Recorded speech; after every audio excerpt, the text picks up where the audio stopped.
Hello guys, welcome to my YouTube channel. ਅੱਜ ਅਸੀਂ political science ਦਾ ਬਹੁਤ ਹੀ ਇੰਪੋਰਟੈਂਟ ਕੁਐਸਚਨ ਡਿਸਕਸ ਕਰਨ ਜਾ ਰਹੇ ਹਾਂ, ਜੋ ਕਿ ਆ ਰਾਜਨੀਤੀ ਸ਼ਾਸਤਰ ਦੀ ਪਰਿਭਾਸ਼ਾ ਅਤੇ ਇਸ ਦਾ ਖੇਤਰ। ਮਨੁੱਖ ਇੱਕ ਸਮਾਜਿਕ ਪ੍ਰਾਣੀ ਆ। ਸਮਾਜ ਵਿੱਚ ਰਹਿ ਕੇ ਮਨੁੱਖ ਦਾ ਜਨਮ ਹੁੰਦਾ ਵਾ, ਇੱਥੇ ਹੀ ਉਹ ਵੱਧਦਾ ਫੁੱਲਦਾ ਵਾ ਅਤੇ ਇੱਥੇ ਹੀ ਉਹ ਮਰਦਾ ਆ। ਮਨੁੱਖ ਸਮਾਜ ਦੇ ਬਿਨਾਂ ਨਹੀਂ ਰਹਿ ਸਕਦਾ। ਸਮਾਜ ਵਿੱਚ ਰਹਿ ਕੇ ਮਨੁੱਖ ਦਾ ਵਿਕਾਸ ਹੁੰਦਾ ਵਾ, ਇੱਥੇ ਉਹ ਨਵੀਆਂ ਨਵੀਆਂ ਚੀਜ਼ਾਂ ਸਿੱਖਦਾ ਹੈ। ਸੰਗਠਿਤ ਸਮਾਜ ਵਿੱਚ ਜਦੋਂ ਇੱਕ ਸੰਸਥਾ ਦੀ ਸਥਾਪਨਾ ਹੁੰਦੀ ਆ ਅਤੇ ਉਹ ਨਿਸ਼ਚਿਤ ਭੂ ਭਾਗ ਵਿੱਚ ਸਥਿਤ ਹੋਵੇ, ਸ਼ਕਤੀ ਸੰਪੰਨ ਹੋਵੇ, ਤਾਂ ਉਹ ਰਾਜ ਬਣ ਜਾਂਦਾ ਹੈ। ਸਮਾਜ ਵਿੱਚ ਰਹਿ ਕੇ ਹੀ ਮਨੁੱਖ ਦਾ ਜਨਮ ਵਿਕਾਸ ਹੁੰਦਾ ਵਾ। ਜਿਹੜੀ ਰਾਜ ਦੀ ਏਜੰਸੀ ਆ ਉਹ ਸਰਕਾਰ ਦੁਆਰਾ ਚਲਾਈ ਜਾਂਦੀ ਆ ਅਤੇ ਉਹਨਾਂ ਦੇ ਹੁਕਮਾਂ ਦੀ ਪਾਲਣਾ ਕਰਦੀ ਹੈ, ਉਹਨਾਂ ਦੀ ਇੱਛਾਵਾਂ ਦੀ ਪੂਰਤੀ ਕਰਦੀ ਹੈ। ਜਿਹੜੀ ਸਰਕਾਰ ਰਾਜ ਅਤੇ ਸਰਕਾਰ ਦੋਵਾਂ ਦੀ ਜਾਣਕਾਰੀ ਦਿੰਦੀ ਆ, ਉਹਨੂੰ ਅਸੀਂ ਰਾਜਨੀਤੀ ਸ਼ਾਸਤਰ ਕਹਿੰਦੇ ਹਾਂ, ਪੋਲੀਟੀਕਲ ਸਾਇੰਸ ਕਹਿੰਦੇ ਹਾਂ। ਰਾਜਨੀਤੀ ਸ਼ਾਸਤਰ ਦਾ ਸ਼ਾਬਦਿਕ ਅਰਥ। ਰਾਜਨੀਤੀ ਸ਼ਾਸਤਰ ਨੂੰ ਅੰਗਰੇਜ਼ੀ ਵਿੱਚ ਪੋਲੀਟੀਕਲ ਸਾਇੰਸ ਕਹਿੰਦੇ ਹਾਂ।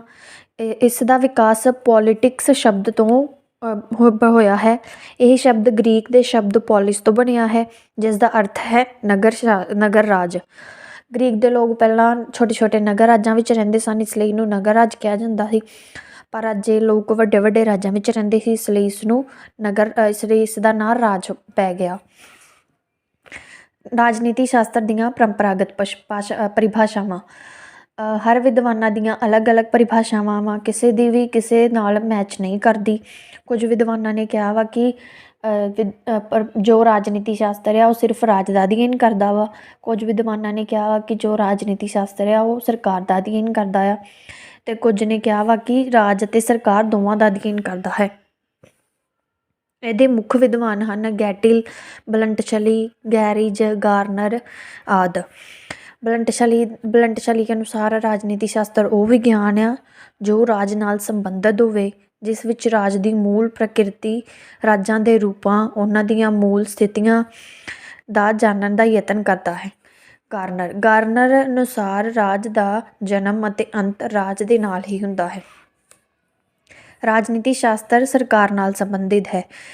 ਇਹਦੇ ਵਿੱਚ ਸੀਲੇ ਨਾਂ ਦੇ ਵਿਗਿਆਨ ਨੇ ਕਿਹਾ ਹੈ ਕਿ ਜਿਸ ਤਰ੍ਹਾਂ ਰਾਜਨੀਤੀ ਸ਼ਾਸਤਰ ਅਰਥ ਵਿਵਸਥਾ ਦੀ ਸਥਿਤ ਸੰਪੱਤੀ ਹੈ, ਪ੍ਰਾਣੀ ਸ਼ਾਸਤਰ ਜੀਵਨ ਦਾ ਬੀਜ ਹੈ, ਗਣਿਤ ਅੰਕਾਂ ਦਾ ਅਤੇ ਰੇਖਾ ਦਾ ਅਧਿਐਨ ਕਰਦਾ ਹੈ, ਉਸੇ ਤਰ੍ਹਾਂ ਰਾਜਨੀਤੀ ਸ਼ਾਸਤਰ ਪ੍ਰਣਾਲੀ ਦਾ ਅਧਿਐਨ ਕਰਦਾ ਹੈ।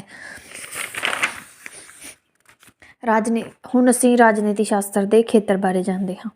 ਰਾਜਨੀਤੀ ਸ਼ਾਸਤਰ ਦੀ ਵਿਚਾਰਧਾਰਾ ਦੀਆਂ 3 ਖਾਸ ਵਿਚਾਰਧਾਵਾਂ ਪ੍ਰਚਲਿਤ ਹਨ। ਪਹਿਲੀ ਵਿਚਾਰਧਾਰਾ ਅਨੁਸਾਰ ਰਾਜਨੀਤੀ ਸ਼ਾਸਤਰ ਦਾ ਵਿਸ਼ਾ ਸਿਰਫ ਰਾਜ ਹੈ। ਦੂਜੀ ਵਿਚਾਰਧਾਰਾ ਅਨੁਸਾਰ ਰਾਜਨੀਤੀ ਸ਼ਾਸਤਰ ਦਾ ਵਿਸ਼ਾ ਸਿਰਫ ਸਰਕਾਰ ਹੈ, ਅਤੇ ਤੀਜੀ ਵਿਚਾਰਧਾਰਾ ਅਨੁਸਾਰ ਰਾਜਨੀਤੀ ਸ਼ਾਸਤਰ ਦਾ ਵਿਸ਼ਾ ਰਾਜ ਅਤੇ ਸਰਕਾਰ ਦੋਵੇਂ ਹਨ। ਰਾਜਨੀਤੀ ਸ਼ਾਸਤਰ ਦਾ ਅਧਿਐਨ ਹੇਠ ਲਿਖੇ ਵਿਸ਼ਿਆਂ ਨਾਲ ਕਰਦੇ ਹਾਂ। ਰਾਜ ਦਾ ਅਧਿਐਨ। ਰਾਜਨੀਤੀ ਸ਼ਾਸਤਰ ਵਿੱਚ ਰਾਜ ਦਾ ਅਧਿਐਨ ਕੀਤਾ ਜਾਂਦਾ ਹੈ। ਰਾਜ ਕੀ ਹੈ, ਰਾਜ ਦੇ ਕੰਮ ਕੀ ਹਨ, ਉਸਦੇ ਕਾਰਜ ਕੀ ਹਨ ਆਦਿ, ਇਹਨਾਂ ਸਾਰਿਆਂ ਬਾਰੇ ਰਾਜ ਦੇ ਅਧਿਐਨ ਵਿੱਚ ਜਾਣਿਆ ਜਾਂਦਾ ਹੈ। ਸਰਕਾਰ ਦਾ ਅਧਿਐਨ। ਰਾਜਨੀਤੀ ਸ਼ਾਸਤਰ ਵਿੱਚ ਸਰਕਾਰ ਦਾ ਅਧਿਐਨ ਵੀ ਕੀਤਾ ਜਾਂਦਾ ਹੈ। ਸਰਕਾਰ ਰਾਜ ਦੀ ਏਜੰਸੀ ਹੈ। ਰਾਜ ਨੂੰ ਸਰਕਾਰ ਦੇ ਹੁਕਮ ਮੰਨਣੇ ਪੈਂਦੇ ਹਨ। ਰਾਜਨੀਤੀ ਸ਼ਾਸਤਰ ਵਿੱਚ ਅਸੀਂ ਪੜ੍ਹਦੇ ਹਾਂ ਕਿ ਸਰਕਾਰ ਕੀ ਹੈ, ਸਰਕਾਰ ਦਾ ਕੰਮ ਕੀ ਹੈ, ਇਸ ਦੇ ਅੰਗ ਕਿਹੜੇ ਕਿਹੜੇ ਹਨ, ਇਸ ਦੇ ਕੰਮ ਕੀ ਹਨ, ਇਸ ਦੇ ਭਿੰਨ ਭਿੰਨ ਰੂਪ ਕਿਹੜੇ ਹਨ। ਇਹ ਸਭ ਅਸੀਂ ਸਰਕਾਰ ਦੇ ਅਧਿਐਨ ਵਿੱਚ ਪੜ੍ਹਦੇ ਹਾਂ। ਮਨੁੱਖ ਦਾ ਅਧਿਐਨ। ਰਾਜਨੀਤਿਕ ਸ਼ਾਸਤਰ ਵਿੱਚ ਕੇਵਲ ਸਰਕਾਰ ਅਤੇ ਰਾਜ ਦਾ ਨਹੀਂ ਅਧਿਐਨ ਹੁੰਦਾ, ਇਹਦੇ ਵਿੱਚ ਮਨੁੱਖ ਦਾ ਵੀ ਅਧਿਐਨ ਹੁੰਦਾ ਵਾ, ਕਿਉਂਕਿ ਮਨੁੱਖ ਤੋਂ ਬਿਨਾਂ ਰਾਜ ਨਹੀਂ ਚੱਲ ਸਕਦਾ।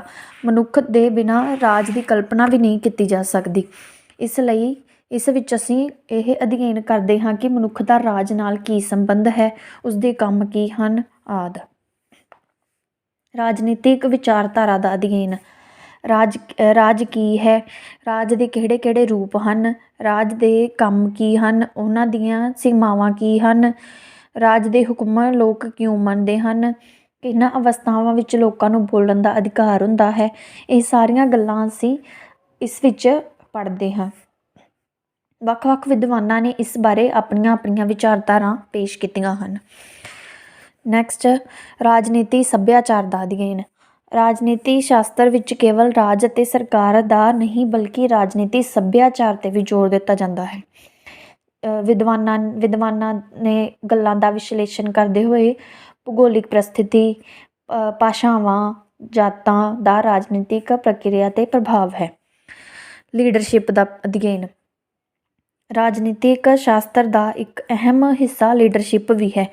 ਜਦੋਂ ਲੋਕ ਆਪਣੀਆਂ ਇੱਛਾਵਾਂ ਦੀ ਪੂਰਤੀ ਕਰਦੇ ਆ ਅਤੇ ਹਿੱਤਾਂ ਦੀ ਰੱਖਿਆ ਲਈ ਸੰਗਠਿਤ ਹੁੰਦੇ ਹਨ ਤਾਂ ਉਹਨਾਂ ਨੂੰ ਲੀਡਰਸ਼ਿਪ ਦੀ ਲੋੜ ਹੁੰਦੀ ਹੈ। ਲੀਡਰਸ਼ਿਪ ਤੋਂ ਬਿਨਾਂ ਫੈਸਲਾ ਕਰਨਾ ਅਸੰਭਵ ਹੋ ਜਾਂਦਾ ਵਾ। ਇਸ ਲਈ ਲੀਡਰਸ਼ਿਪ ਚੰਗੀ ਅਤੇ ਇਮਾਨਦਾਰ ਹੋਣੀ ਚਾਹੀਦੀ ਹੈ। ਲੀਡਰਸ਼ਿਪ ਨਹੀਂ ਹੋਊਗੀ ਤੇ ਲੋਕਾਂ ਵਿੱਚ ਝਗੜੇ ਹੋਣਗੇ, ਫੈਸਲਾ ਲੈਣ 'ਚ ਬਹੁਤ ਦਿੱਕਤ ਹੋਊਗੀ। ਇਸ ਲਈ ਲੀਡਰਸ਼ਿਪ ਦਾ ਹੋਣਾ ਬਹੁਤ ਜ਼ਰੂਰੀ ਹੈ। ਰਾਜਨੀਤਿਕ ਦਲਾਂ ਦਾ ਅਧਿਐਨ। ਲੋਕਤੰਤਰੀ ਪ੍ਰਣਾਲੀ ਰਾਜਨੀਤਿਕ ਦਲਾਂ ਬਿਨਾਂ ਨਹੀਂ ਚੱਲ ਸਕਦੀ। ਰਾਜਨੀਤਿਕ ਦਲ ਕੀ ਹੈ, ਇਸ ਦੀਆਂ ਕਿਸਮਾਂ ਕੀ ਹਨ, ਰਾਜਨੀਤਿਕ ਦਲਾਂ ਦੀ ਭੂਮਿਕਾ ਆਦਿ ਦਾ ਅਧਿਐਨ ਕੀਤਾ ਜਾਂਦਾ ਹੈ। ਅੰਤਰਰਾਸ਼ਟਰੀ ਸਮੱਸਿਆਵਾਂ ਦਾ ਅਧਿਐਨ।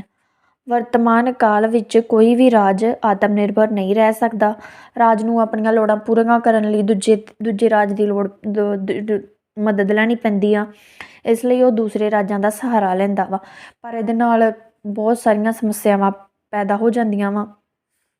ਜਿੱਦਾਂ ਕਿ ਪਹਿਲੇ ਯੁੱਧ ਤੋਂ ਬਾਅਦ ਰਾਸ਼ਟਰ ਸੰਘ ਦੀ ਸਥਾਪਨਾ ਹੋਈ ਸੀ ਅਤੇ ਦੂਸਰੇ ਯੁੱਧ ਤੋਂ ਬਾਅਦ ਸੰਯੁਕਤ ਰਾਸ਼ਟਰ ਸੰਘ ਦੀ ਸਥਾਪਨਾ ਹੋਈ ਸੀ। ਨਵੀਆਂ ਧਾਰਨਾਵਾਂ ਦਾ ਅਧਿਐਨ। ਰਾਜਨੀਤੀ ਸ਼ਾਸਤਰ ਵਿੱਚ ਕੁਝ ਨਵੀਆਂ ਧਾਰਨਾਵਾਂ ਦਾ ਅਧਿਐਨ ਵੀ ਹੋਇਆ ਹੈ, ਜਿਵੇਂ ਰਾਜਨੀਤਿਕ ਪ੍ਰਣਾਲੀ, ਸ਼ਕਤੀ ਦੀ ਧਾਰਨਾ, ਰਾਜਨੀਤਿਕ ਸਮਾਜੀਕਰਨ। ਵਿਭਿੰਨ ਕਾਨੂੰਨਾਂ ਦਾ ਅਧਿਐਨ। ਰਾਜਨੀਤੀ ਸ਼ਾਸਤਰ ਵਿੱਚ ਵਿਭਿੰਨ ਕਾਨੂੰਨਾਂ ਦਾ ਅਧਿਐਨ ਵੀ ਕੀਤਾ ਜਾਂਦਾ ਹੈ। ਕਾਨੂੰਨਾਂ ਨਾਲ ਸੰਬੰਧਿਤ ਪ੍ਰਸ਼ਨਾਂ ਦਾ ਅਧਿਐਨ ਵਿਭਿੰਨ ਕਾਨੂੰਨਾਂ ਵਿੱਚ ਕੀਤਾ ਜਾਂਦਾ ਹੈ। Thank you.